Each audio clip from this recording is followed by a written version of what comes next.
It's time for a quick life update.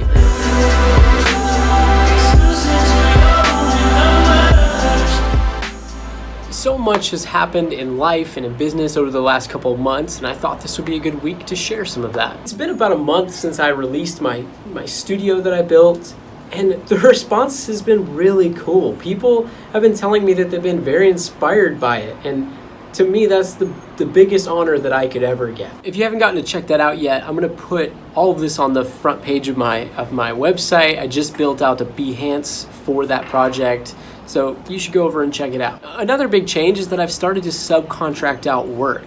And I put out a video a few weeks ago asking for some more help, and the response to that has also been very cool. I've been on Skype calls and phone calls with people from around the country that want to be a part of the network. So that's awesome. Another update is that there are some big changes that I have planned for these weekly videos. I don't typically like to share my ideas before I actually go out and do the thing, but I think that I will in this one case. I have a plan to break my weekly videos up into 4 major categories. The first category is called Tools of the Trade, in which you've already seen a couple of tests that I've been doing with that.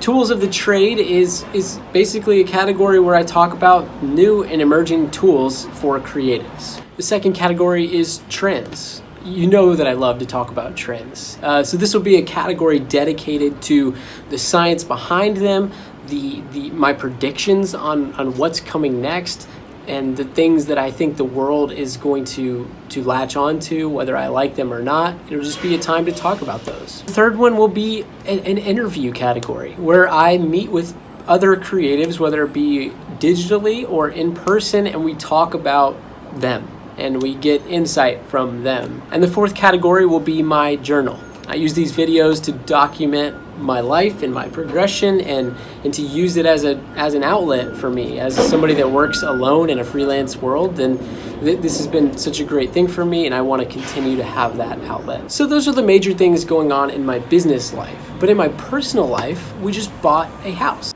To be honest, we weren't even really trying to buy a house. We've been keeping our eyes open for a good opportunity for over a year now, and we had this little circle on Redfin that was giving us updates whenever new houses would pop up in that area. And one day one just popped up, and we were like, wow, we should put an offer in on that. Next thing we know, we've got a house. The house is in downtown Nashville. Honestly, I mean, it's a little baby house, and it'll be our first house ever, which is perfect. But it is in the most primo location. We got so lucky to get this for such a great deal. But we will be moving there in 2 weeks. It's been a terrifying but extremely exciting phase of life that we're in right now. So I'm sure I'll continue to give you updates on the house. Well, that's pretty much it. That's the overview of my current life at this moment. Thanks for letting me use this as a way to document it. I hope you have an amazing week. I will see you next Tuesday.